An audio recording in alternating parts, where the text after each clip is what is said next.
And you are live. I'd like to welcome everyone to the meeting of the Annapolis Human Relations Commission. We do have a quorum at this time, and so we're going to get the meeting started right now. The first item of business is the approval of the minutes from our last meeting. Those were shared with you via email. Are there any additions or corrections to the minutes? Hearing none, the minutes shall stand approved by common consent. I would like to express thanks to Alderman Brooks Schandelmeyer. I hope I'm pronouncing his name right. For being with us tonight. As per our usual process, when we have a guest speaker, we acknowledge that by allowing the speaker to immediately entertain the business, and then we will return to the agenda. So with the commission's indulgence and approval, let's proceed in that manner. We asked the alderman if he would provide us with a brief presentation about the housing affordability and rent control legislation that is before City Council. It's my understanding that Alderman, yes. Mr. Chairman, I apologize. I thought this was for the workforce housing legislation. Well, no, that's what it is. It's workforce housing. Yeah, it is. What I said, Okay. what I said is housing affordability. And so Okay. you're right. You haven't been surprised. That's exactly what we want you to talk about. So we're on the same page, Alderman. And it's my understanding that you are one of the major co-sponsors of this legislation, very strong supporter of it. Yes, sir. I am one of the co-sponsors along with my colleague and chair of the Housing and Human Welfare Committee, Alderman Juan Gay. Alderman Gay was not able, I don't believe Alderman Gay was able to join us tonight due to some other obligations, but I'm very proud of this bill and I strongly put my name by it. Okay. Could you share your reasons for feeling that way and why you think the workforce bill merits approval by City Council? Absolutely. So I thought I'd do a little more informal than some other stuff. I don't have a PowerPoint presentation or screen share, but I can give you all a couple of breakdowns of the housing market, not just in the city of Annapolis, but Anne Arundel County and in Maryland and nationwide. It's no secret that housing affordability is rapidly pricing out people who grew up in desirable communities and desirable neighborhoods. It's impacting social mobility, it's impacting economic mobility, and it is essentially guaranteeing that if someone grows up in the city of Annapolis, they cannot afford to continue to live here. It guarantees that people who work jobs in the city of Annapolis, such as our teachers, our firefighters, our police, and I'm actually going to go ahead and expand on that because they get a lot of positive press for very good reason, but people who work in our stores, our grocery stores, the people who work in our restaurants, in our tourist industry, and these various other things, they are just as important and vital to the city of Annapolis's economy, and they cannot afford to live here. I came out of the restaurant world. I was working in a bar behind the bar all the way up until they closed them, and I know firsthand through a lot of my colleagues just what they have to do in order to afford to pay rent. I was lucky where I was just doing that as a side hustle.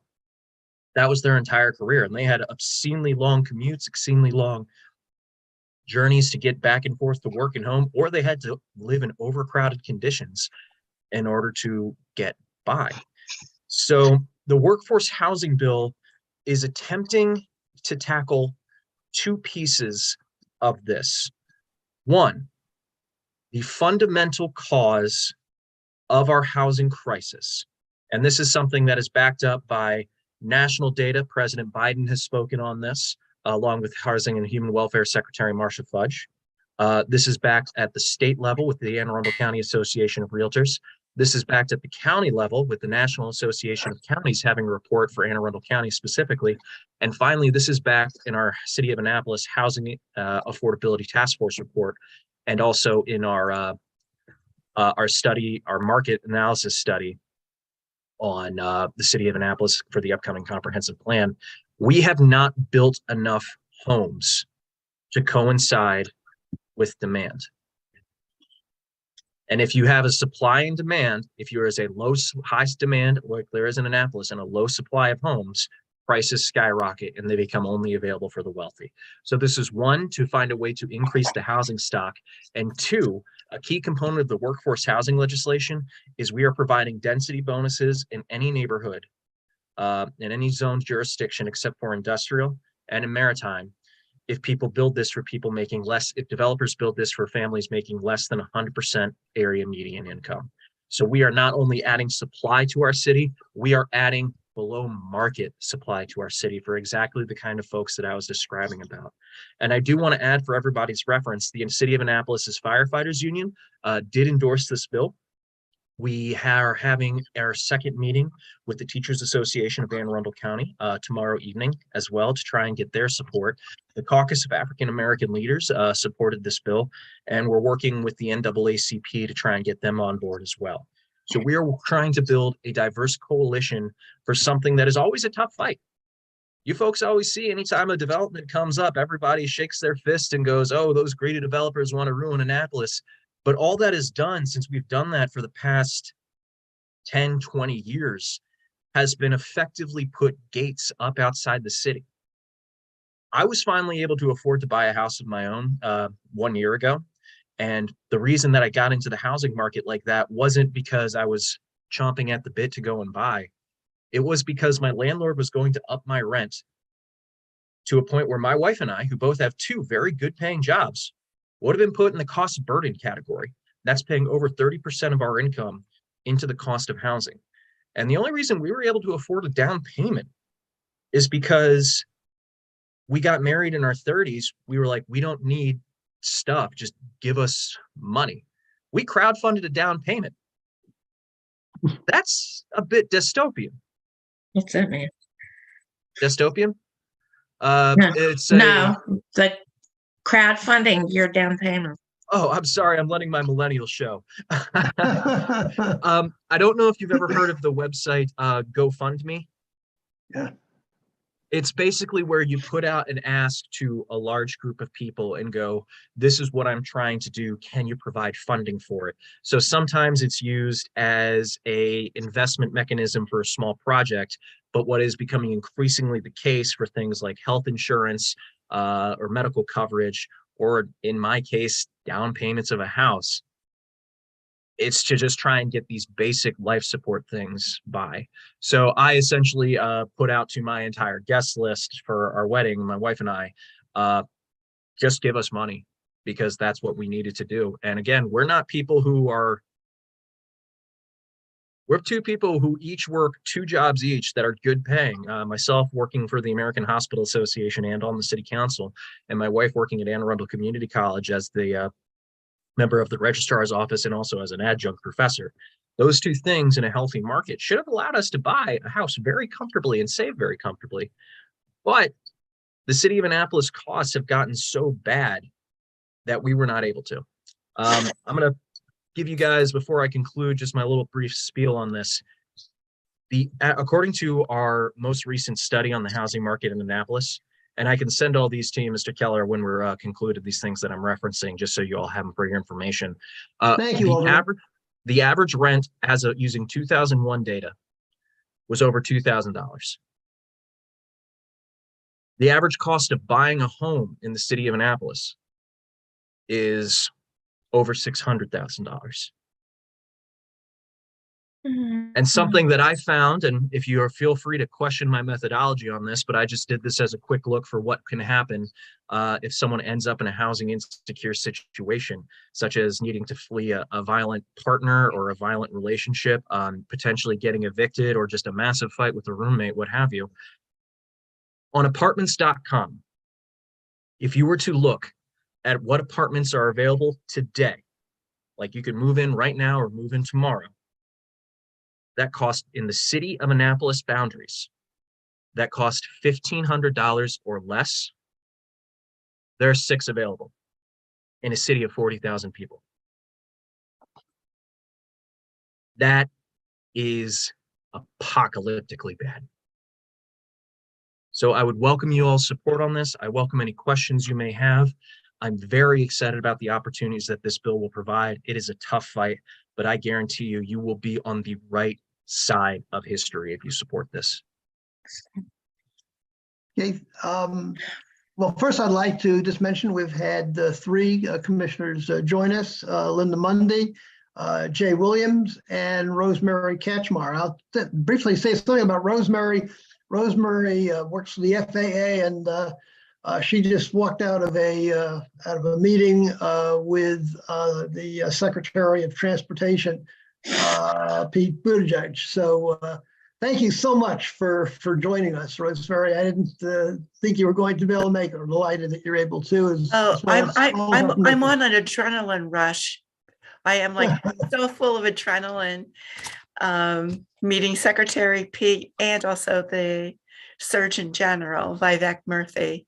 It was quite a day. So thank you. Sorry. All due respect, Ms. Rosemary, I question the logic of moving away from Secretary Buttigieg to listen to me babble on and on, but I do appreciate it. So, are there questions for Alderman Schandelmeyer? Any questions? Yeah, Chuck, you're recognized. Commissioner Hurley? I hope I'm off mute now. Alderman, Ellie Tierner's my alderwoman, and she indicated that came up against opposition in this week's city council meeting. Is that correct? And that it's in for a tough fight? That is correct. This is going to be one of the most brutal fights I've seen on this council. And it has left me feeling very sad to watch. There is a resolution that we are going to be putting in front. There's a resolution that came forward, co-sponsored by some of the opposition, and it does have 5 votes, so it will pass. The question is the timing. That's basically going to guarantee we're not even going to talk or debate this issue of workforce housing or other zoning changes that we need until after the comprehensive plan is concluded. And I got to be honest, I find this really insulting. It says to me and all the coworkers that I used to have when I worked at Rodizio Grill that we don't care about the fact that you are struggling to get by day in, day out. I find it insulting to the work that the Housing Affordability Task Force did, because it said that an opposition has said that they weren't considering our comprehensive plan that was previous or upcoming comprehensive plan. And this isn't true. They worked hand in hand with our planning and zoning staff and our chief of comprehensive planning. I find it insulting to our chief of comprehensive planning because he was accused by a member of the opposition of spreading disinformation for merely correcting inaccurate information being put out there. So Alderman Gay has sent it to the House, that resolution to the Housing and Human Welfare Committee, where he has said that we're going to hold it. We're going to sit on it, because just the idea that we're not even going to debate this is so dismissive. Over there. Sorry, Taking a wild guess, is the opposition not in my backyard? Yes. Mr. Hurley, one of the first things that was said publicly on opponent's social media was apartments coming to our residential neighborhoods, and imagine a 4 to 6 unit apartment in our smack dab in the middle of our residential neighborhood, which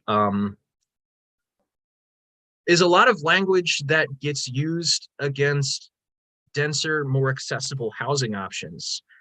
And I'm a very firm believer, as County Executive Pittman said, when you're insulting a type of house that's more obtainable for families, you're insulting those families that are going to be living in it, whether you know it or not. I'm someone who's very personally invested in this because I got my start in Annapolis in an illegal accessory dwelling unit. I lived in an illegal apartment that people were frothing at the bit, accusing of ruining their neighborhood character, which I'm like, no, not ruining anybody's character. I'm just here getting by, man, doing my thing. And 10 years later, I'm on the city council representing this city. I got married in the city, met my wife in the city. And if it weren't for these denser, smaller types of housing, I never would have been able to do that. My wife never would have been able to do that. And I don't see what's so bad about that. I don't see what's so bad about letting the young kids who grew up in my ward find a more accessible housing option, either in the ward itself or right in the city. Another piece of opposition that's come out is, oh, the county's building apartments, so we don't need to. Yeah. Which is, it's frustrating to me, because that's essentially going, you can live in Annapolis, but not the city of Annapolis, unless you can afford one of those $600,000 homes.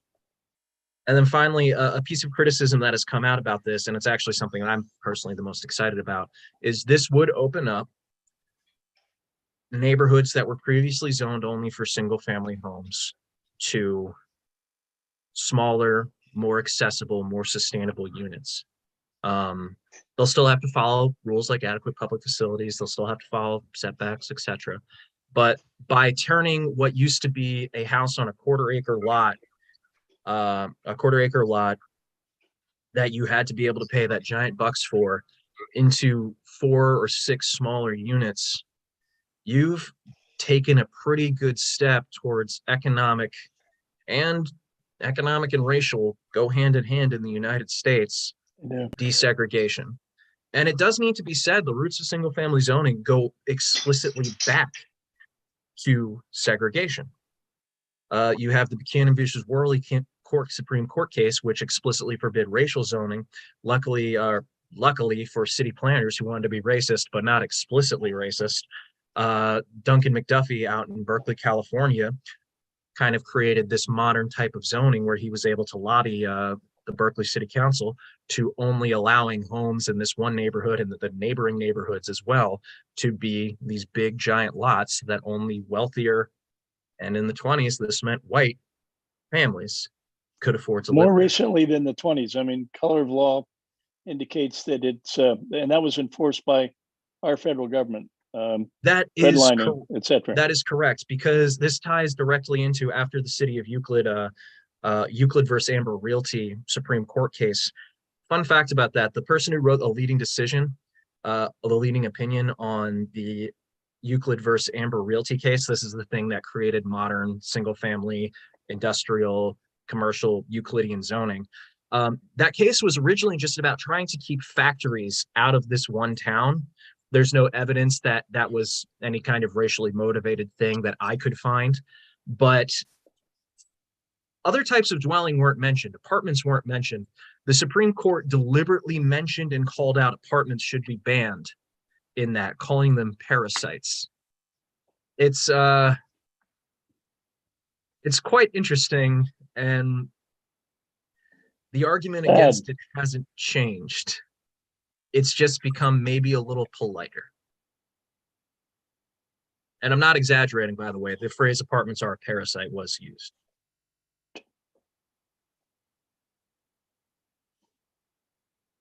Are there additional questions for the Alderman? Where can I find the roll call? So the roll call, the vote for this hasn't been made yet. The resolution that would stop the debate, I'm sure you could find that on the city council's website, and that resolution number is R-1-23.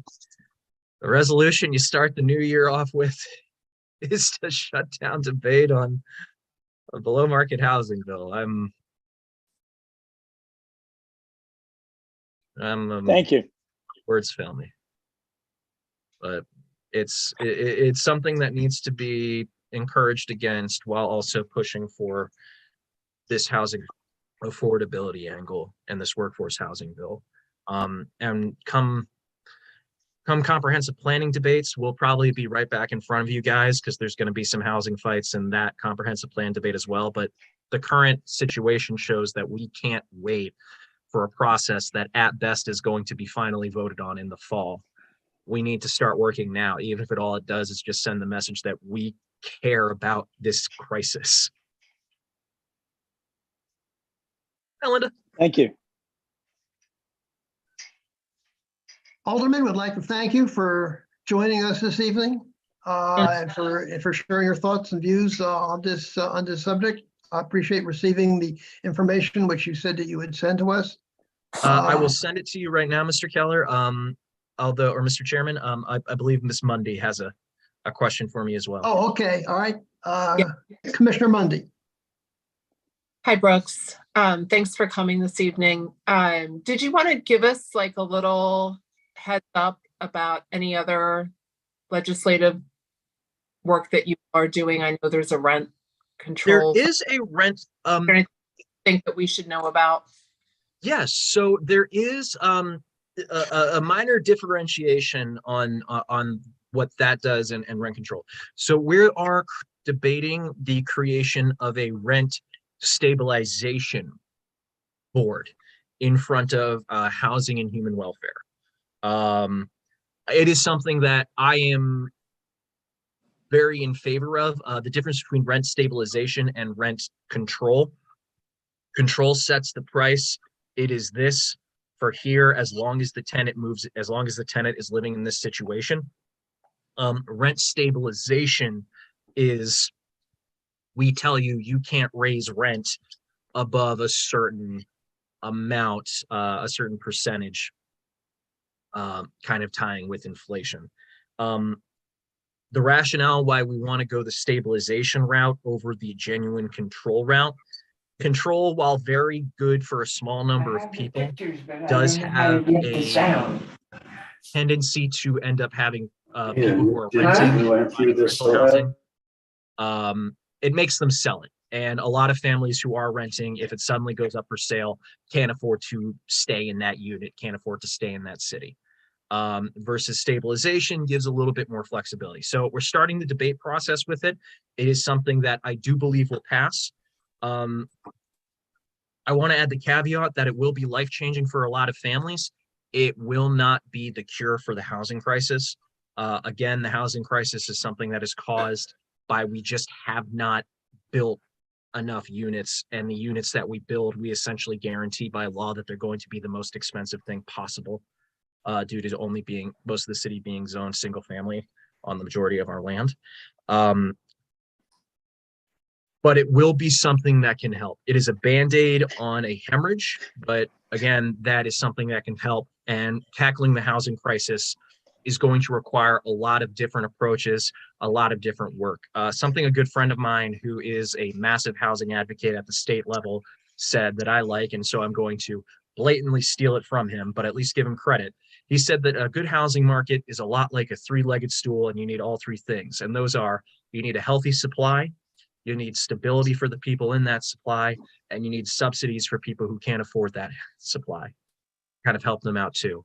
And those three S's, those three legs of the stool, will give you a nice, stable housing market. And so this is going to be part of the stability and subsidy portion. Are there other questions for Alderman Schandelmeyer? Yes, there is one other question for Alderman. Hi, Alderman, Commissioner Hatcher with the Inland Human Relations here. A question for you. In regards to the workforce bill, you mentioned something about zoning, and the majority of the zoning is based off of single family homes. Are you all trying to kind of reform that as well? Update the zoning for multiple family units? Yeah, so that's a really good question, Lakeisha. And so the city of Annapolis has two types of zoning that are effectively single family only. There's R1, which is very big lot, very big setback, very big single family detached house. And then we have some subsets of R1A and R1B, and those are like, what if we took that R1 and made it even more obscene? And those are usually the majority of the land. And then there's R2. R2 is slightly smaller lot, slightly smaller setback, but still detached single family. And those are things that are heavily featured in a lot of my ward, with like Primrose Acres area. This bill would allow you to make conversions on that and build multifamily housing. If you set the rental rate or the for sale rate as below below market rate for families making 100% or less of area median income. And so there's a lot of control on when you can build multifamily housing, which I think is good. But for the comprehensive plan, something that we want to try and do is allow things like quadplexes or townhomes on those lots without those same restrictions too. And the goal of both of these is to try and increase the overall supply of housing for folks, again, making that can afford market rate homes, and for folks making below market rate homes, because there are a lot of people that are above that income level that are still struggling to get by because of just how broken the housing market in Annapolis is. So that is probably going to be tackled through our comprehensive plan or shortly after. I am excited to do it, and I would again love to come forward to you guys, because by ending single family zoning not ending single family zoning, by legalizing multiple types of homes in the city of Annapolis in all lots, because it's not ending the homes, it's just legalizing choice, legalizing options. We can take a big step forward in desegregating a lot of the city and ending a practice that was created explicitly to keep Black people out of neighborhoods. It really needs to be stressed. You just committed truth. Yeah, I know, Chuck. I dropped the politician for a moment, but I hope that lets you guys know like how truly, genuinely, personally I take this. This isn't academic to me.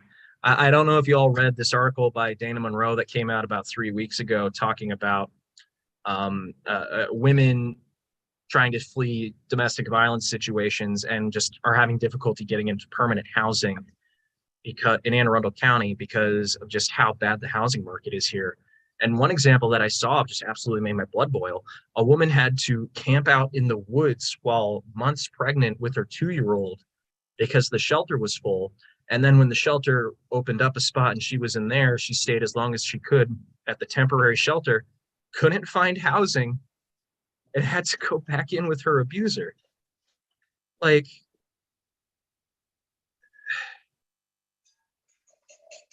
it's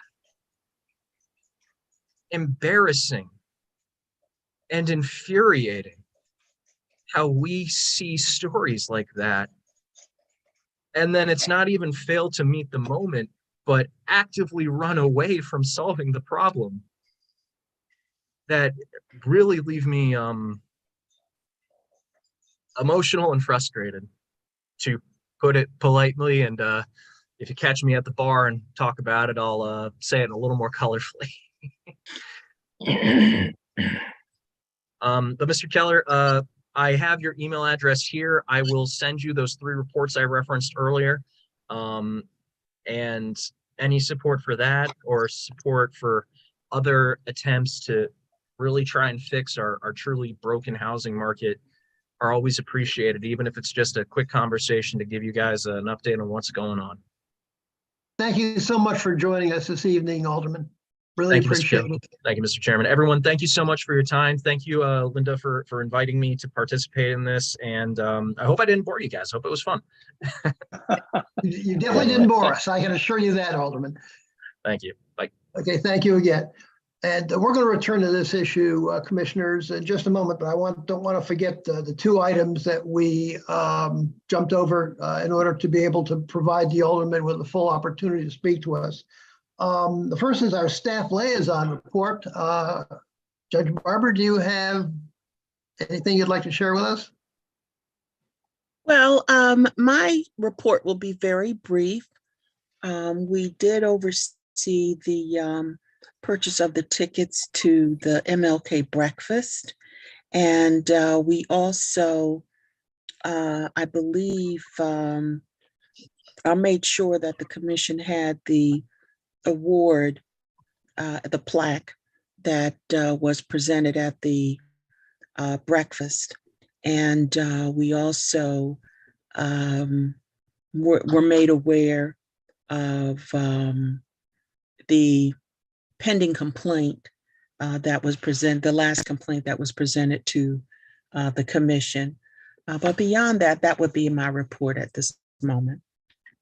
Thank you, Judge Barber, and for your extremely good work in assisting the commission with both the tickets and the plaque for the Dr. Martin Luther King Jr. breakfast, which was extremely well done. I thought those who attended would, I'm sure, would agree with me on that. Yeah, my report is very short. I would just like to express thanks to Mark Hildebrand, who is providing us with technical support this evening in his role as, I think, the coordinator of City of Annapolis Television. And so thank you so much for helping us this evening, Mark. Now, as I said, I'd like to return to the issue of the workforce housing and the rent control legislation that's before City Council. The alderman was not exaggerating when he said that we are dealing here with a very bitterly divided council. Right now it stands 5-4, and I think the 4 are solid, but the 5 might not be solid. And so there is a lot of room for shifting. I think the commission should, and this is just my opinion, some of you may disagree, and we'll have a conversation about it. But it's my view that I think that we should take a 2-step process with regard to this. The first, we started tonight by hearing from Alderman Schandelmeyer, who is a very strong supporter of the legislation. I think that we have an obligation as a city commission to, in this particular instance, to hear from the folks on the other side, which would probably be Alderman Ron Savage, although there are others in that group who might represent it. Following hearing from the other side, I believe the commission should have a public hearing on this issue. That's within the scope of our responsibility as city commission. It's in the city code. We can do that. And then following having a hearing, the commission will develop a position on this issue, which will be shared with the media, as well as the mayor and all members of city council. But I think it's important that we, at least at this part, maintain at least an open position on this issue. You don't want to have a circumstance in which you have 5 members of city council really, really angry at the commission. And you don't want to have a circumstance in which 4 members of the council have a really, really angry position to the commission, because that will flop over in terms of our relationships with the elected officials of the city. That they're so bitterly divided, I think, is regrettable, but I think it's the nature of politics. So that I'm not proposing a motion. I'm just offering my suggestion about how we should proceed in this. And if there's agreement, then we will seek to contact Alderman Savage and ask if he or someone else who are in the majority on this issue so far are willing to come and address the commission. And we will make it clear that we've already listened to the other side, but we want to hear all parties on this one. So that's my suggestion. What do commissioners think? Agree. Chuck? I agree. I agree. I agree. I agree. I think it's important for us to hear both sides so that when we take a position, it comes from being a commission that is educated on the issues, pro and con. I agree, and I think our position ought to be the impact of housing on human relations in Annapolis. I have a question.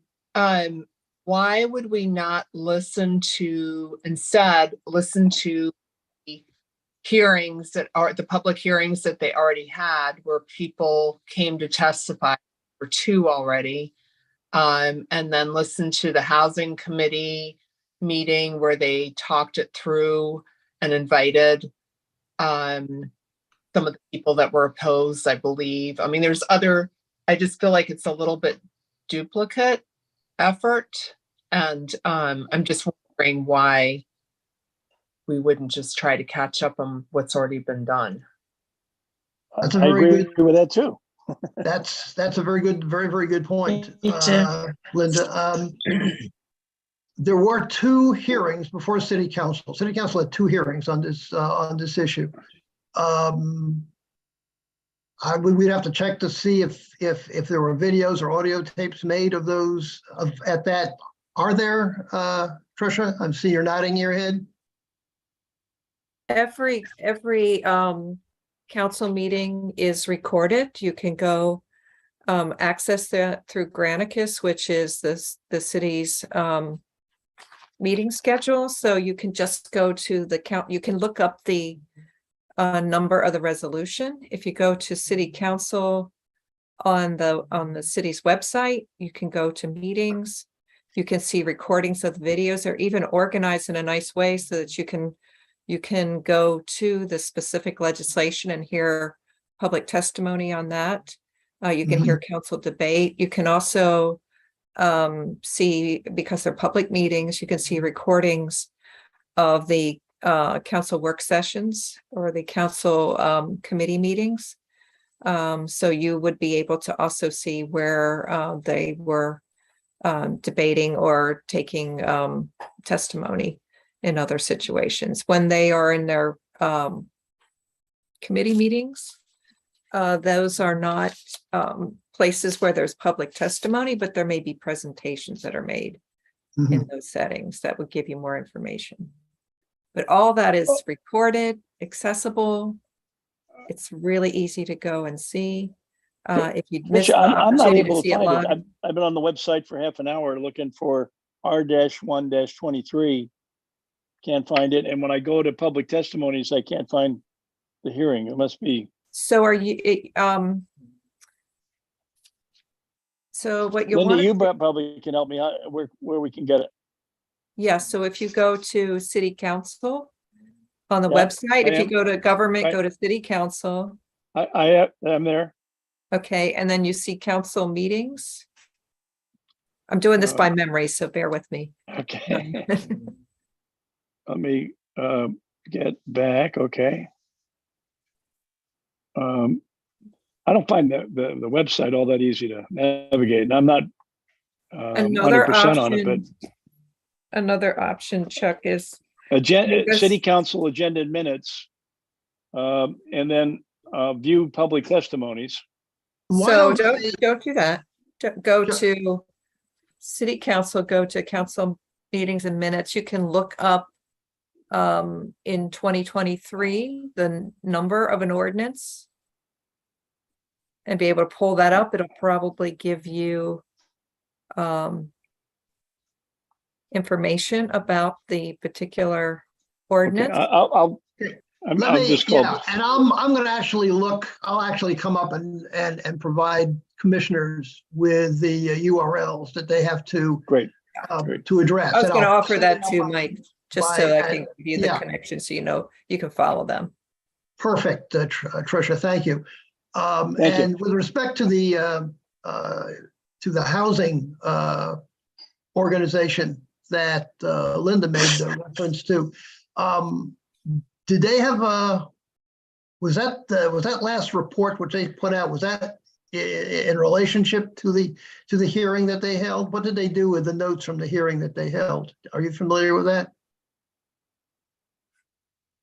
So the housing committee, I believe Brooks told me that their last meeting, they talked through what the bill was about And they invited people that were opposed to attend.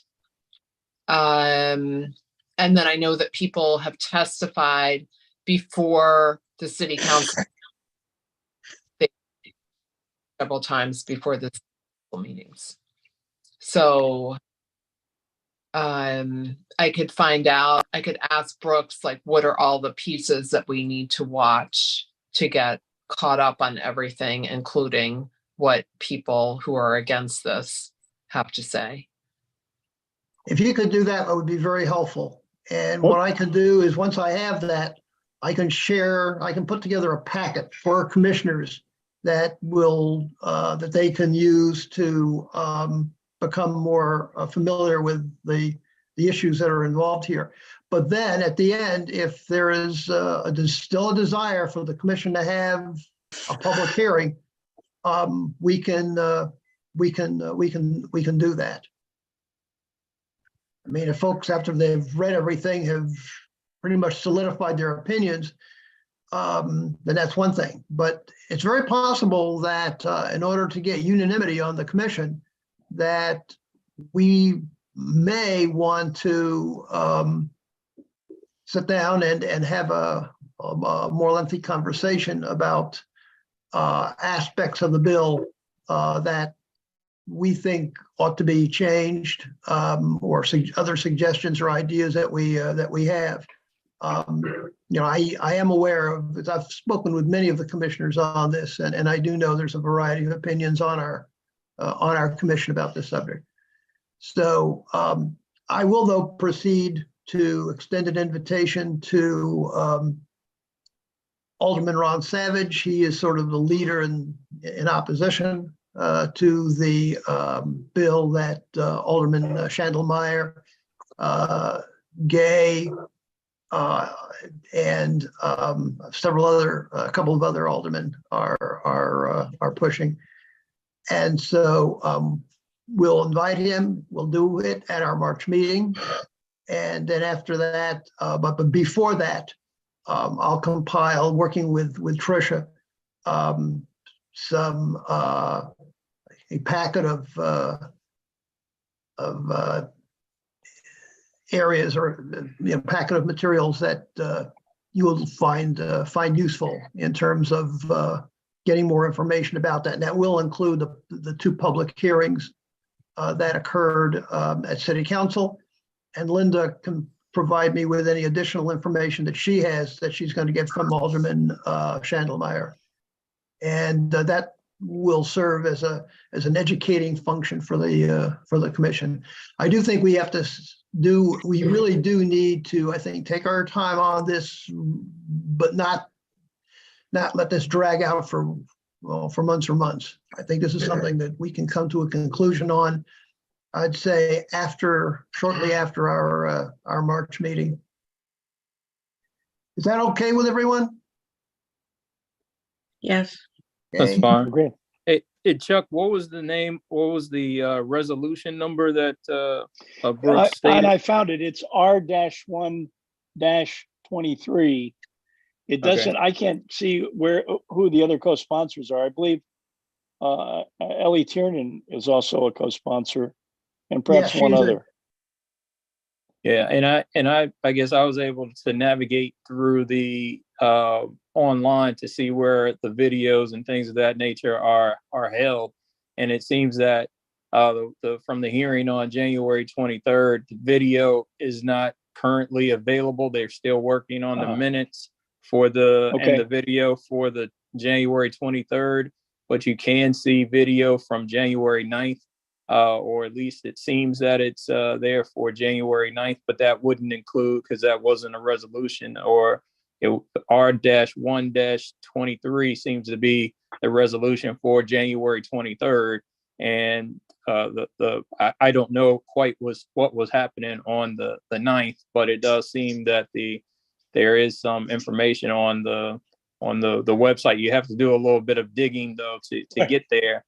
It's not just, it doesn't seem that you can just search a number like R-1-23. You can just look at each of the meetings and kind of look through and be able to see what what elements of the bill or resolution that might be there.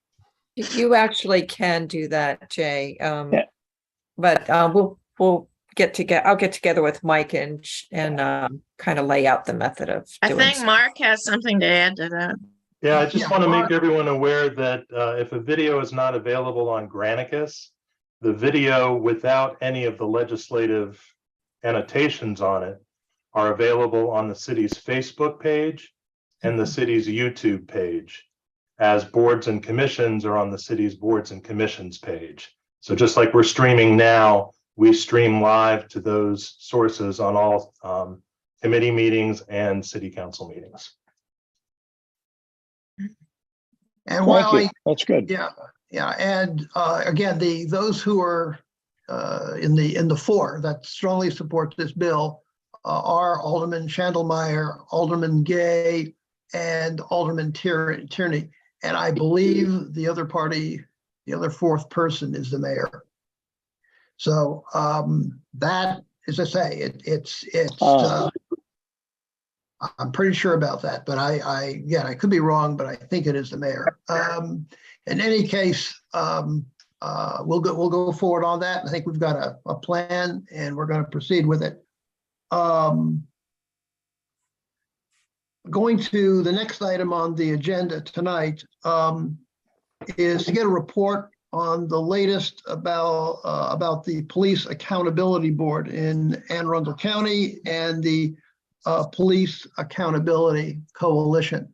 And that'll be followed by a presentation from Chuck Hurley. He's got a proposal to bring to the commissioners as it relates to the city police. But I'm going to ask Linda, could you give us a report, Linda? I know you've been really active in working on this issue about the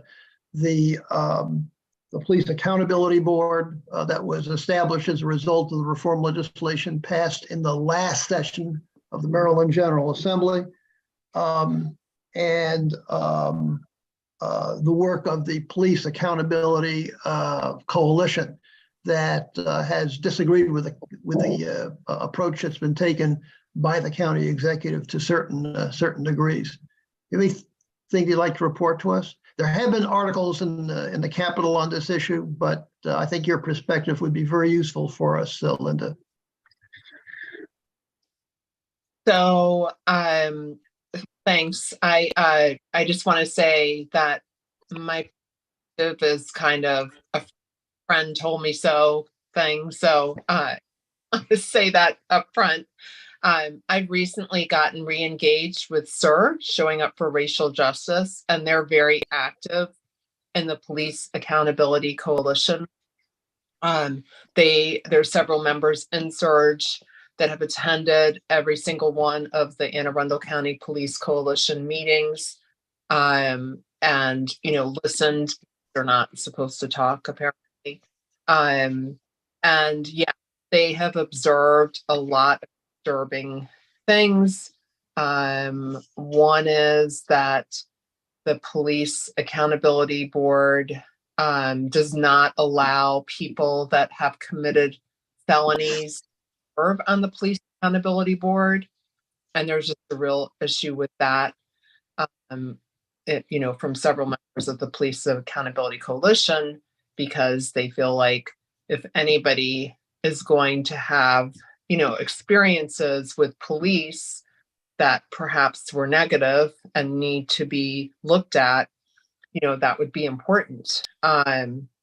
So there's that. Also, the person who is the executive director of the Police Accountability Board, Stuart Pittman, now has kind of poached him, and he's now working for Stuart Pittman, even though he was also kind of working for Stuart Pittman anyhow, because Anne Arundel County pays the person who is leads the Police Accountability Board. And so that's kind of a contradiction as well, right? Because you're the same boss of the police is the boss of the Police Accountability Board. So they've found lots of things like this. They're actually working on a report. The Police Accountability Board did just put out a report that summarized their work for last year. I I think, you know, this is happening in a lot of places. People are seeing that the legislature that was passed last year still needs to address some more layers. I have a good friend who is working on the Frederick County Police Accountability Board, volunteering for that. And she just called me 2 weeks ago and was like, this is ridiculous. We have no power. You know, it's being run by police. And I'm like, yeah, same here, you know? So anyhow, I have not attended the meetings. I don't know if I'm going to, if I'm just going to keep listening about this because I'm doing other work research. But it is very concerning. And I honestly did not even understand until a month ago that Annapolis had rolled into Anne Arundel Police Accountability Board, and was just so shocked by because I knew that there had been so much work put into Annapolis being a civilian review board, and that had been a promise of the mayor, and that had been a promise of the police chief, the incoming police chief. So I was just very surprised about that. And I understand the history of it all, and but I'm not necessarily in agreement with that. And Mike said that the HR commission really wasn't either. So that's my informal, somebody told me summary, if that helps. Yeah, Chuck? I can add a couple of brief comments on that. The commission did join the Accountability Board Coalition. Mhm. And I testified, I think, 2 times before County Council in support of the amendments they wanted. I also pulled back a little bit. I found that most of the things they want, for example, the folding the city into the county accountability board was not a decision by the city. It's by the state legislature. Which I regret. I mean, but that they only have county accountability positions, with the exception of Baltimore, which has its own provisions. I did pull back in 2 areas. One, there's the position of the coalition became that well, matter of fact, when they started to appear at, I think, members' homes, I pulled back and didn't choose to. I didn't publicly state anything, didn't oppose it, just didn't choose to participate in that. And then I happen to believe that the need is to get the broader authority from the legislature for independent investigations and subpoenas, but that's just my personal opinion.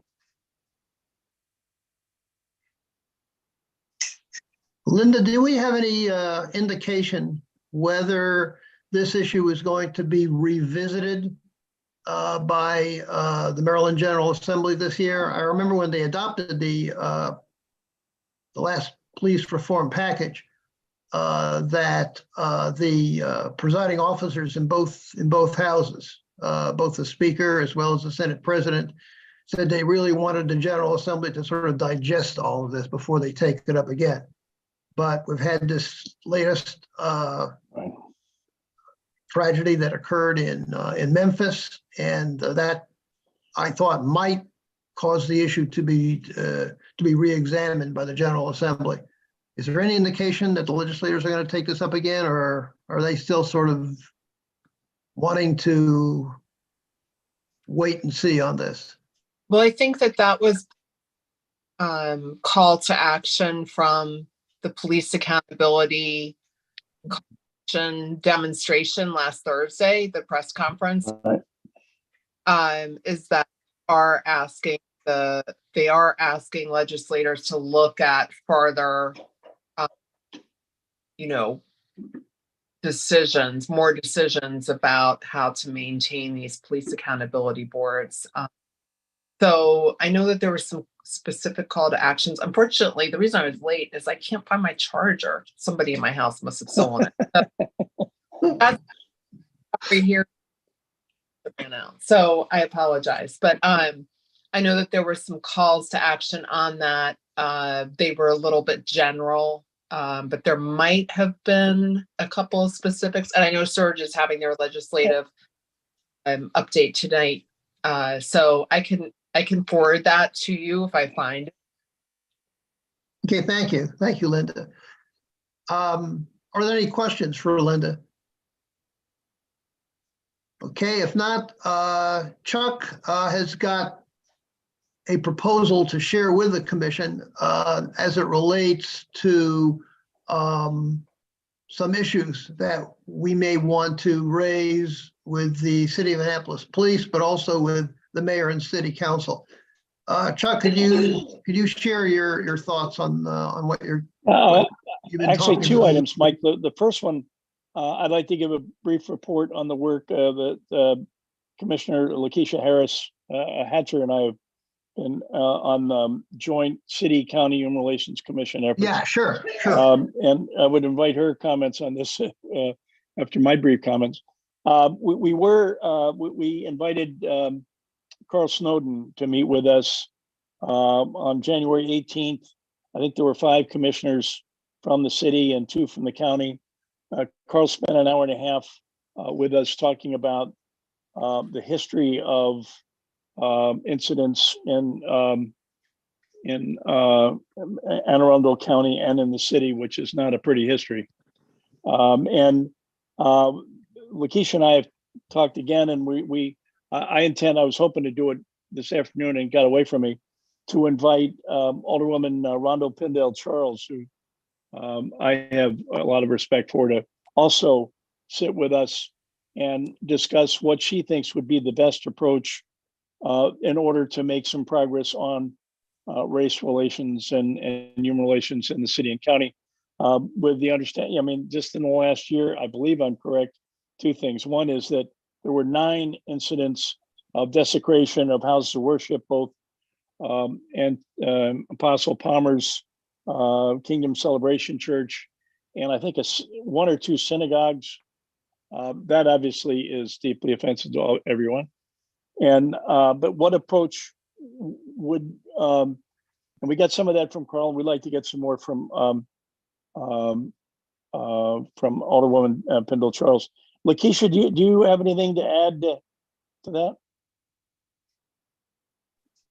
No, not at this moment. I did want to just kind of do a personal thank you to Commissioner Moody and Commissioner Rosemary, who was able to join us for our meeting on January.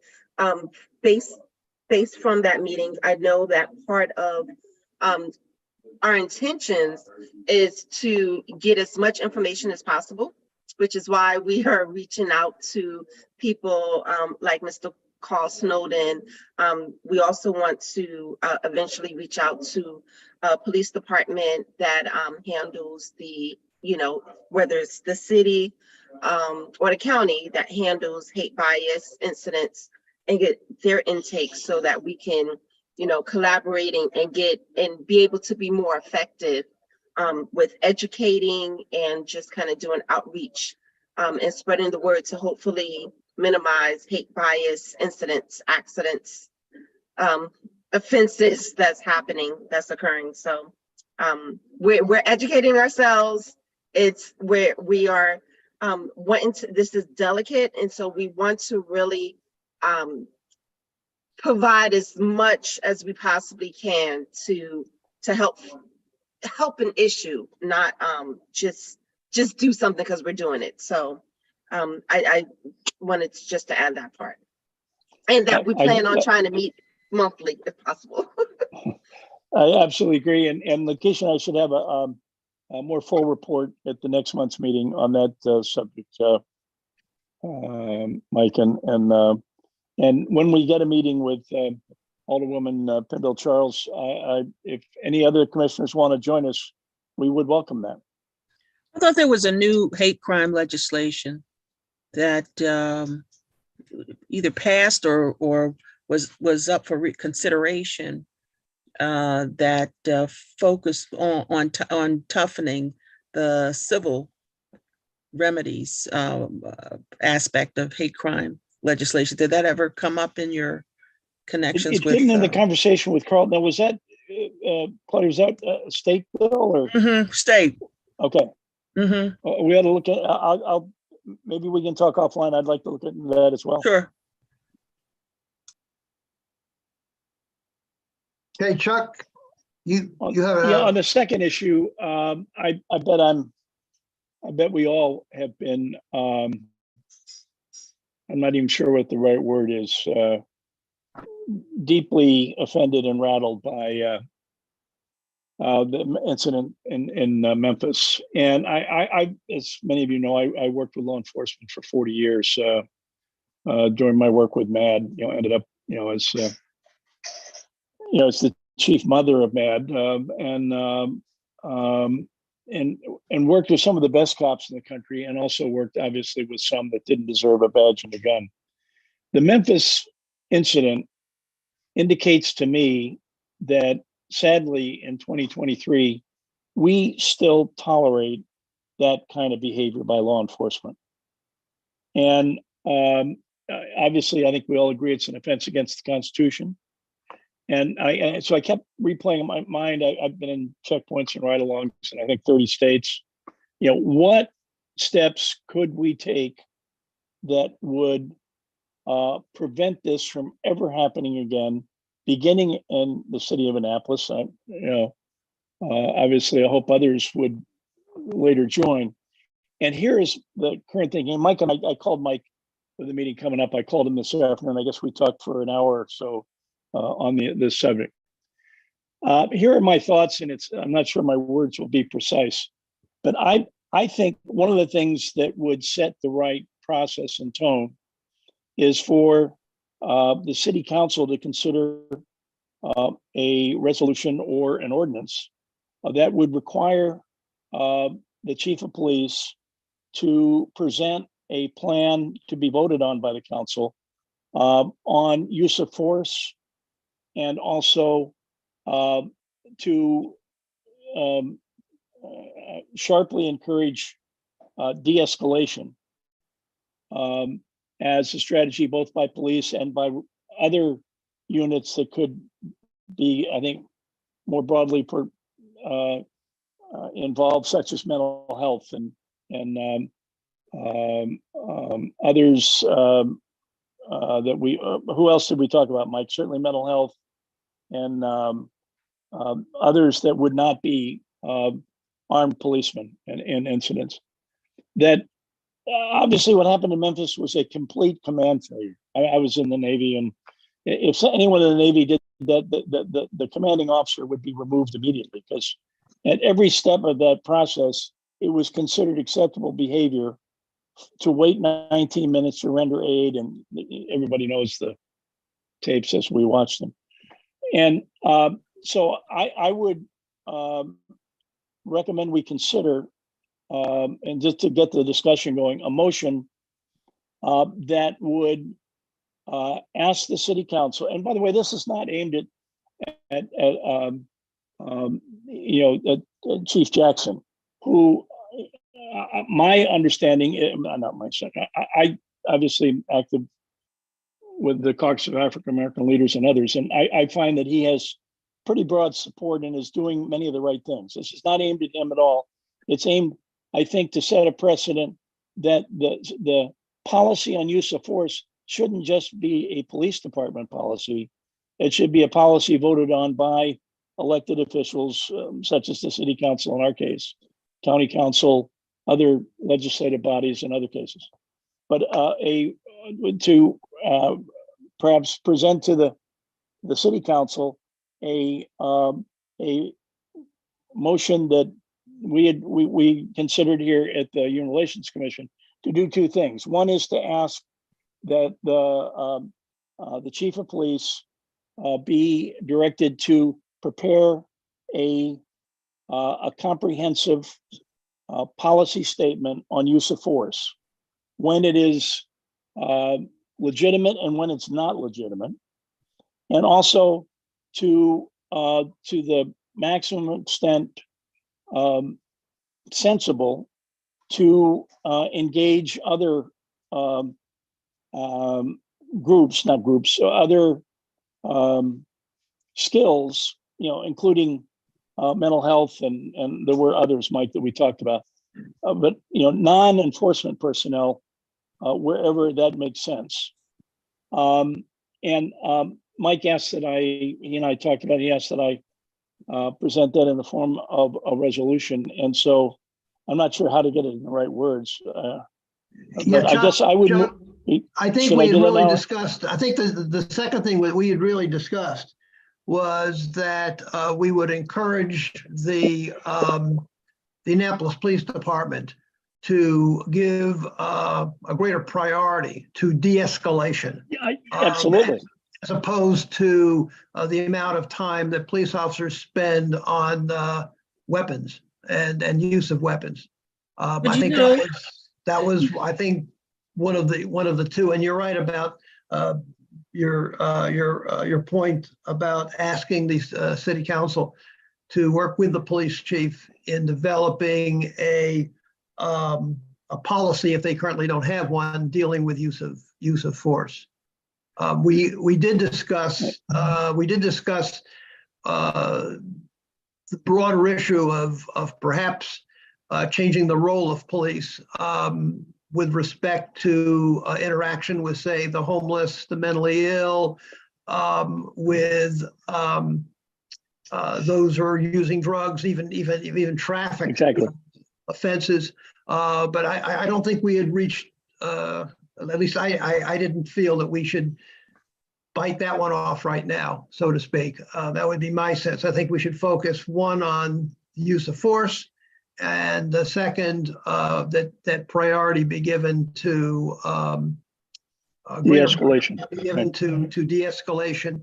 And I mean, that's one thing I do know, having talked with at one point with former Chief Michael Pristup, who is here.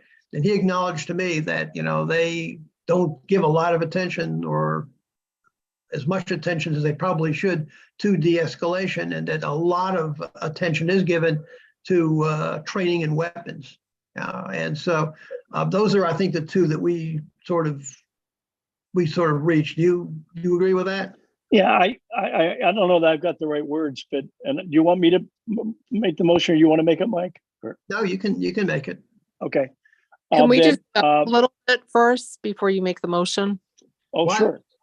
Yeah, I'm just wondering if we can discuss it a little bit before you make the motion. Well, yeah, normally you make the motion, then it's discussed afterwards, but I'm fine Oh, either way. okay. All right, Yeah, I mean, go ahead.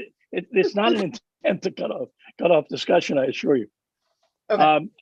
Let me just see if I can state it in a simple form, and corrections are welcome. I move that the Human Relations Commission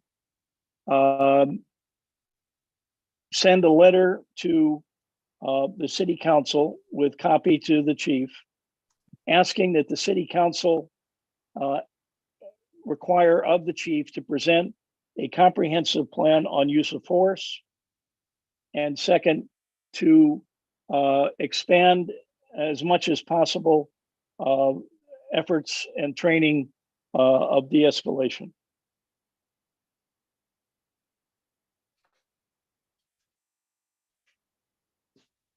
Okay, comments?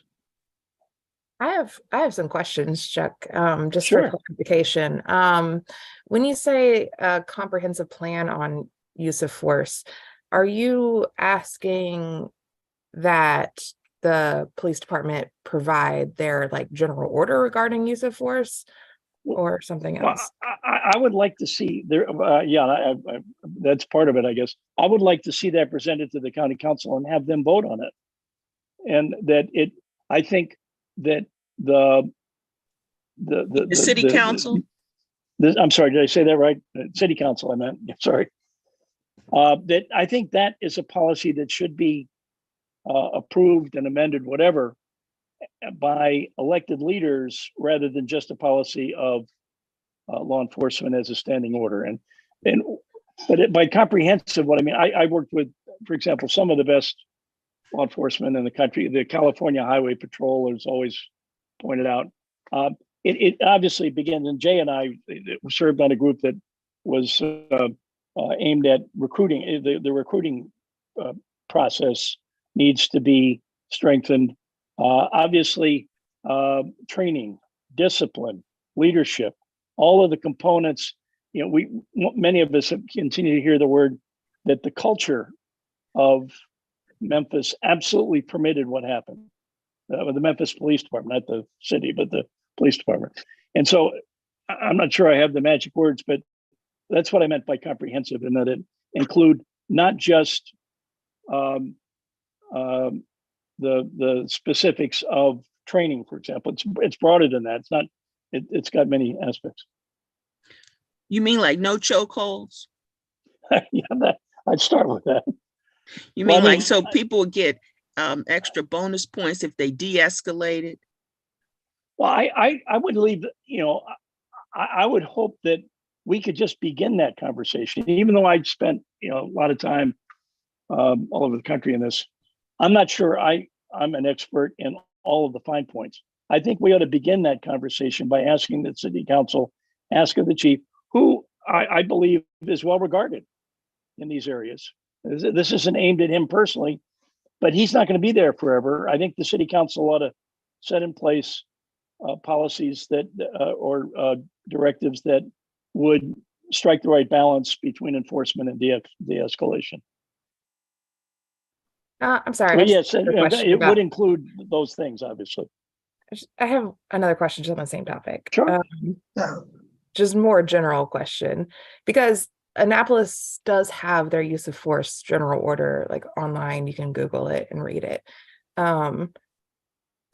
which goes over things like reporting use of force and types of use of force and when it's appropriate and not appropriate. And I just want to make sure that what you're asking for isn't something that's already like obviously existing.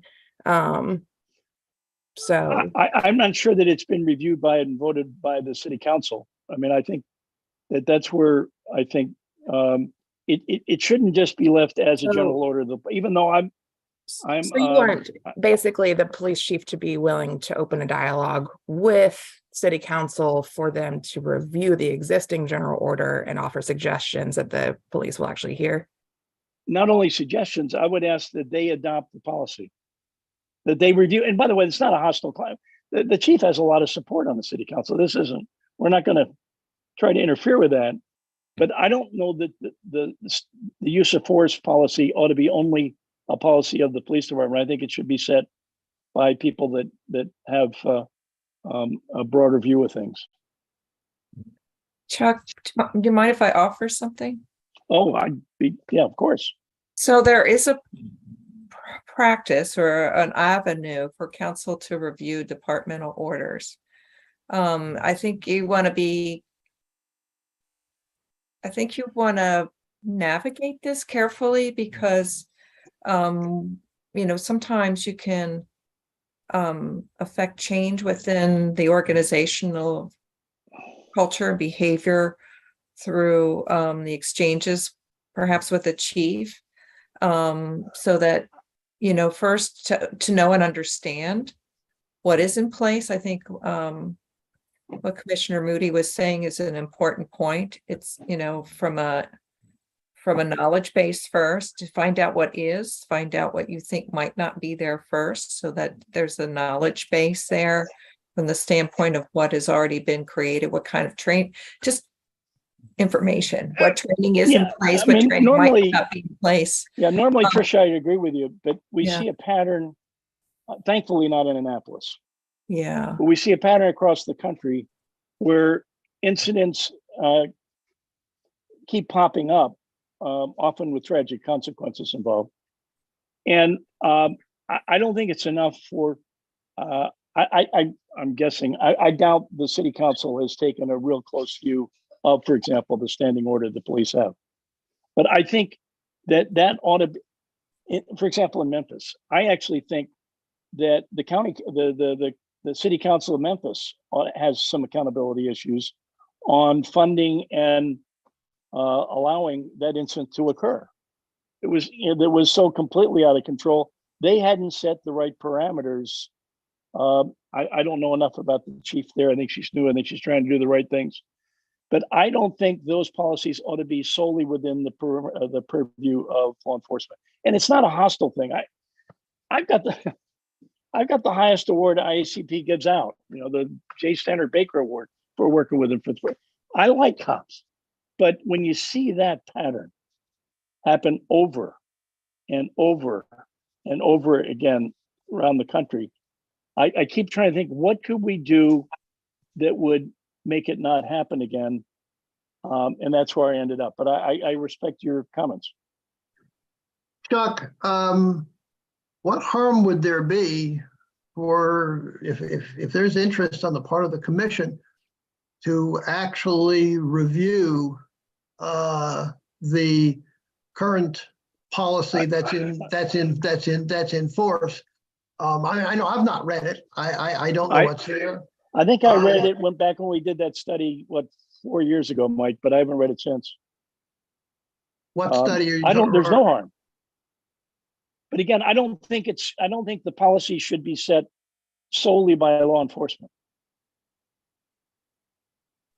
I think the problem I have largely with that statement without a lot of clarification is that policies for government agencies are typically written with a concept of like subject matter expert involved, right? Sure.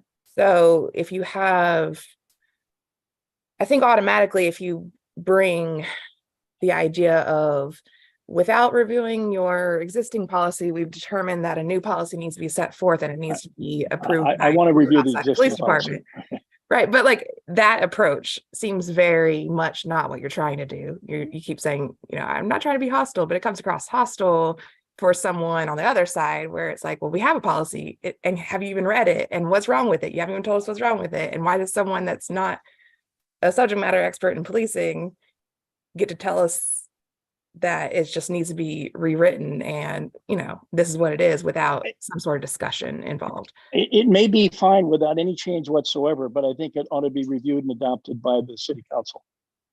Okay, that I agree with. I think a review is the main part that I am. Review and even, I think city council ought to take responsibility. Well, I think the Memphis City Council failed in their responsibility to oversee law enforcement. Absolutely. Because every commander in that process fielded a unit that was hostile to the public, and I'm getting a little too but I just that I believe that this discussion, and it may be that there are good reasons not to do it. There may be a better way of making sure this never happens again, and it's really aimed not as much at Annapolis as what political leaders across the country really need to think about, who oversee, fund, and provide budgets to law enforcement, some of which are not in proper control. And by the way, it would be hostile towards, I am hostile towards Memphis. I should make, but not to Annapolis. Chuck, if I understand it correctly, what you're saying is you would just take the current general policy that governs the police department in the city of Annapolis and ask that it be reviewed and adopted by the city council. Is that what you're saying? Yeah, including in the one area where I don't think the current, I haven't read it for 4 years, so I very much agree. I'll go back and read it. I don't think the current policy on use of force encompasses much on de-escalation and use of mental health experts and others to deal with problems of homeless and drugs and the rest. I think that's an area that even Annapolis could take another look at. So yeah, I'm comfortable with what the majority of the commissioners want to do. I like what you're saying. I do agree. I think it would be, I'm not sure if the city council would then be liable if something goes wrong too, because they approved it. But I mean, that's why there's an Annapolis lawyer. But I mean, I would even say I would like to see the police department do this on a yearly basis, like present Yeah, update with things, because this is an ongoing issue and it involves people's lives. And I think that we should be pushing on the police constantly to do better. Also, our city government, I mean, some city governments are looking at ways to disarm the police a little bit, right? Like, are there things that they're doing that they don't necessarily need to have guns there? Some are looking at taking out traffic stops completely from police realm and relying on all the speed they have and using those instead. So, lots of cities are looking at other things that involves police power. More data transparency is something else that other cities are looking at. So I would say, a letter asking to have a plan, to have the city council approve it, and then also asking the city council to be themselves, because I believe that Sheila Finlayson is the safety committee chair, public safety chair. So asking that committee to be on top of this, right? I mean, I think that they sometimes go to conventions or whatever, learning about what other cities are doing. So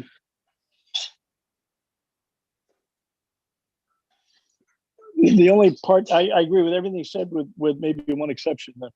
A complete ban on traffic stops, I would raise the issue. For example, drunk driving is a traffic stop. And law enforcement help bring down the 30,000 fatalities a year to 10,000. And MAD usually gets the credit, but the cops are the ones that did the work. So, I mean, I think it needs to be a little more nuanced than that. I mean, technology is a great opportunity now that in terms of enforcement that does not involve stops. Technology for cars, there's MAD got through in the infrastructure bill a requirement, the DOT issue a rule that will require cars beginning in 2026 to not operate if the driver is illegal and there's evidentiary. It's a long conversation, but that would literally eliminate drunk driving over time. I mean, it takes probably 10, 15 years for that to go all the way through the fleet, but it's like airbags. It would eventually have a great effect.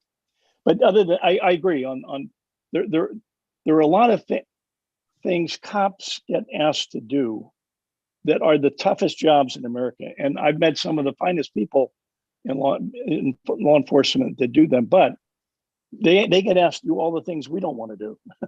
And I think there would be a good review of what would be the best balance of their skills and what would be better handled by mental health professionals or others that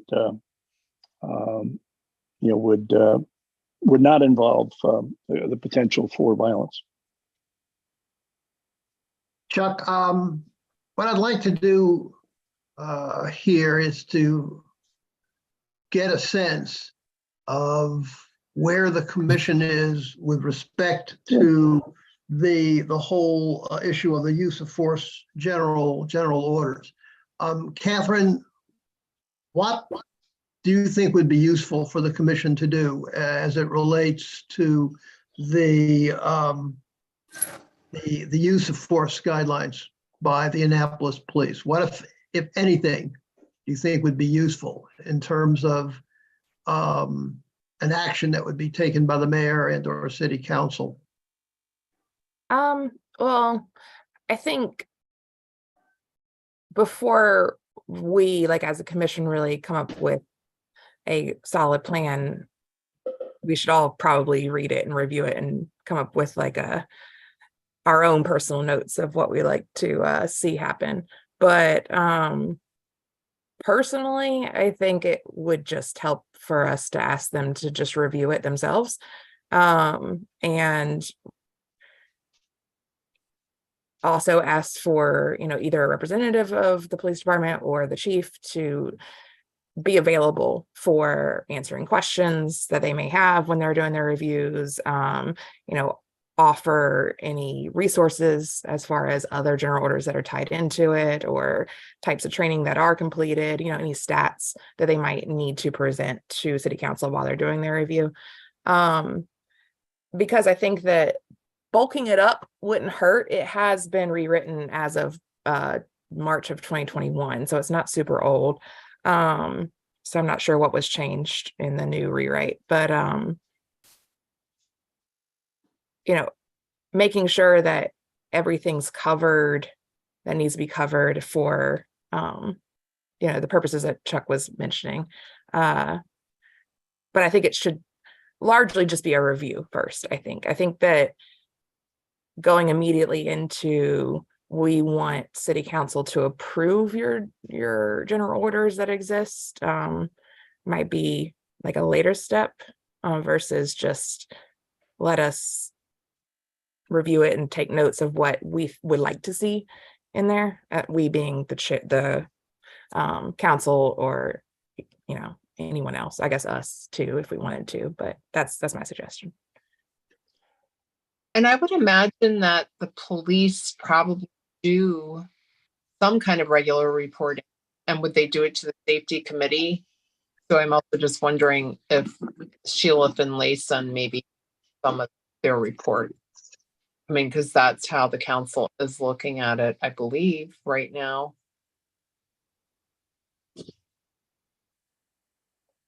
It seems to me that there are a number of ways that we can go here. I think, first of all, I think the commissioners ought to have the opportunity to read the document. Catherine put out on the chat, she put out the URL for that. I think I just emailed it to you directly, actually. Oh, okay, just went to me. But I think it would be useful for commissioners to look at that.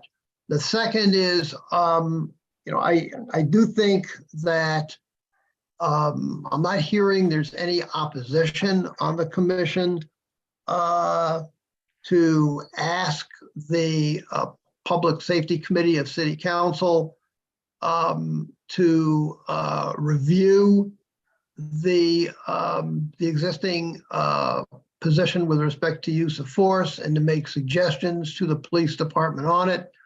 I'm not hearing any concerns about that. Now, Chuck is going a little further. He would like, if I hear him correctly, he would like City Council to actually vote on it, vote and adopt it.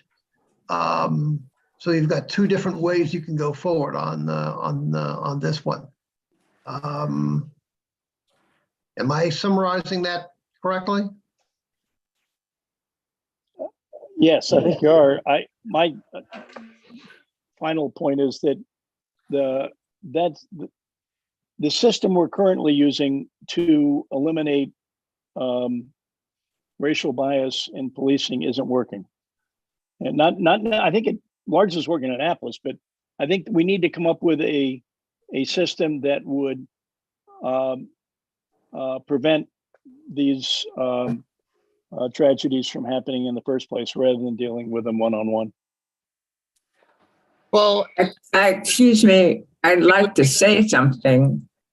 You're talking about policies and written this and written that, and it really comes down to the individual officer who is involved.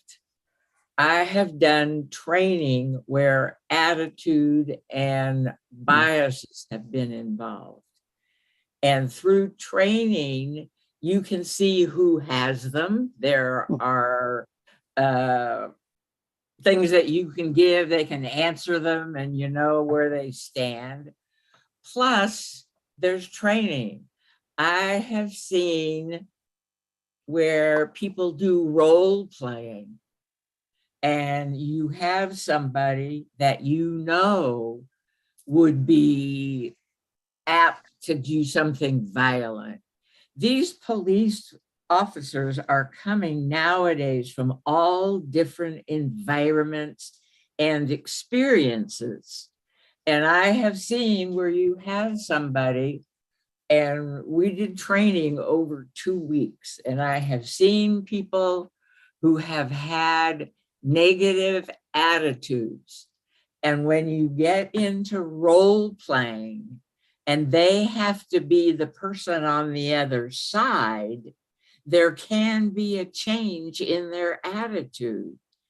And in all of this, what you're looking at is having police officers out in the community who understand what they're doing.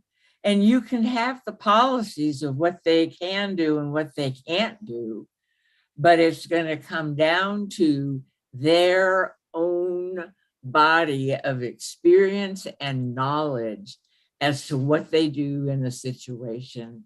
If you have people who are to de-escalate a situation, they have to understand how the people are acting and have the experience of being on the other side and having a set of skills they can use at that moment. That's all I have to say. Thank you. Thank you for offering that, those thoughts, Diane. Yeah, Tricia? I just want to advise everybody too that the police department is doing something in response to police reform that I think is progressive. They are going through in-service training right now. There's a select group of people that have already experienced some of this. Members of their crisis team and some other members of the department have already gone through more than one day. They've had a total of 4 days training, which includes some clinical experience and understanding in trauma response. And so what they are learning is something called ITTR, Instinctual Trauma Response Training. I don't know if I got it in the right order, but the point of that is that they're learning to recognize how the brain works, so that when somebody is in trauma, your cortex is not available to you. You're not logical at that point. You're in fight, flight, freeze, flee. And it's to recognize their own body's response to the experiences of their occupation and personally, and then how that shows up in the community member that they're serving as well. And the idea here is that they're learning how to empty the cup so they don't come out of the car, come to a situation with all of that present for them, so they are not able to properly police and do so with the best part of their brain available to them in that regard. And so the entire department is going through in-service with everybody receiving this instinctual trauma training. It was something that those of us that worked on implementation of the state's police reform discussed at length as a better way to go about providing our officers with tools, rather than just having a mental health assessment every other year. Why don't we put something in place that's actually going to be for the betterment of both the officers and the community by proxy, or by reality? And so that's exactly what's going on in our Annapolis Police Department. That is all for it. Yeah. And I'm also attempting to put our health insurance in line with that, so that regular mental health assessment tends to be like talk therapy and like over time, rather than a more intensive trauma related treatment as needed.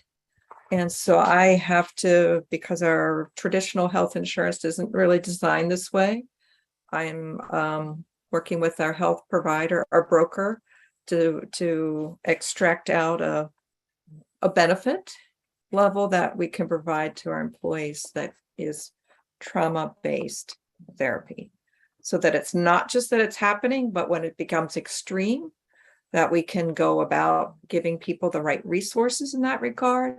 I'm sincerely hoping, from my seat in an HR role for many, many years, that this will help with, none of these people get into a place where they're they're not coping well anymore, and now it's a fitness for duty exam, or it's, they're saturated, I'm leaving the force, whatever they're doing, that we have people that came about, of course, recruitment matters, right? But people chose an occupation that they're supported in, that they're given the tools to do the job well, that it remains a human-based occupation, and that individuals who are in that role know that they have an agency that's interested in their good health, so they are better able to serve our community.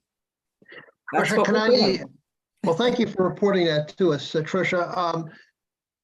What's the current policy with the Annapolis Police Department in terms of de-escalation training as it relates to the amount of training that the officers receive using their firearms?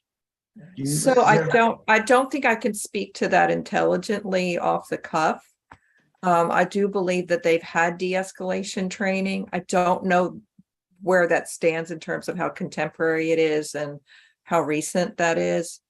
They go through regular cycles of in-service training, and I'm just not sure, Mike. I can find out and see if that's something that they'll allow me to report back to you, or I can ask for somebody to give me that information and share that with you. Yeah, as I think through all of this, I'm one that sort of likes to dot I's and cross T's. And with respect to the proposal, which I articulated to Chuck, that the police department be asked to substantially increase their de-escalation training and reduce the amount of time they spend on weapons training. The more I think about it, the more I think I'd like to get an answer from the police on that before I jump to a conclusion. And I would also like to have the opportunity to actually review the current status of the use of force general orders before I would vote on any resolution to do something related to city council. And so what I would like to do is to bring this issue back to the council or back to the commission at our March meeting, having done research, which will enable us to first of all, be able to articulate exactly what the use of force requirements are within the city of Annapolis, and that's what our jurisdiction is, and also to take a stand specifically on de-escalation. Yes, Tricia, if you could find out that information on de-escalation, I think it would be extremely helpful to us. And I will make a point of coming up with the, I think Catherine did send me by email the link to the use of force general orders. And I think we'd be in a better position to take a vote on that, having done our homework. I would not want to go to city council or a committee of city council and say, well, we think you ought to do this, although we haven't really read, the orders, the use of force criteria. And the same thing would go for the escalation. I think this is something, at least in my mind, unless someone does want to push forward with a vote, that's the prerogative of the commission. I would like to defer the further discussion of this until our March meeting. That would be my feeling. I'm fine with Mike, that. can you send that link out to all of us or at Yes. least to me? Thank you. Yeah, no, I'll send it to everybody. Chuck, did I hear you say that would be okay with you? Yeah, I'm fine with that. Okay, all right. I might still there have the anybody- resolution there in March, but I'm fine with that. Yeah, I mean, this is a case of, the old rule of do your homework. And I just feel I know we had a brief conversation about that this afternoon and sounded good, but as I'm hearing other voices on this, I'm getting a sense it would be better if we absolutely knew what we're talking about when it comes to these reform suggestions. Okay, so. I've had my hand up. Can I go Oh, I'm next? sorry. You're using that very useful technology, and I'm so used to sort of looking right by it. I'm sorry, Rosemary. Go ahead. That's okay. In listening to Trisha, she took me down memory lane. At one time, I was the EAP manager for Anne Arundel County government. And at that time, the firemen or fire people had a saying that they called check up from the neck up. And this should apply to a recommendation for police as well, because we are sitting here and we are talking about looking for who are the problem police officers and what to do it and what we should do about it and policies and all that. But I can guarantee you that for our police officers, we may not be Baltimore or New York City, but every police officer is going to have the experience of a trauma. And I think we need to look at recommending some sort of mental health support for our police officers. And I know I'm a therapist. I know I'm in the mental health field. I know all this, but we can't ask police officers to do X, Y, and Z if they're still stuck in a trauma where they've had to pull a dead child from a car. We need to see them holistically. And I love the ideas of doing our homework, coming up with recommendations or whatever, but we can't forget that those first responders often are impacted by trauma. And I would highly recommend that when we do this kind of work, we see that, we mention that, we have the resources available for our police officers, for our first responders who experience trauma, and then they're not supposed to actually deal with it, and they act out because they have not addressed the initial trauma. My 2 cents as a licensed social worker. Thank you. Very valuable. Very good advice, Rosemary. Okay, are there other comments about these issues? If not, I'm going to ask if Lakeisha and Jerry would share with us any news and information they have about their respective organizations. Lakeisha serves as a member of the Anne Arundel County Human Relations Commission. She is a liaison to us, and Jerry is staff at the Maryland Commission on Civil Rights, and she serves as a liaison from that department to the Human Relations Commission of Annapolis. So Lakeisha, I'll call on you first. Is there something you'd like to share about? I would like to start off with some good news sharing. Okay. Chairman Peterson has been selected for 2023 Few of Many Award.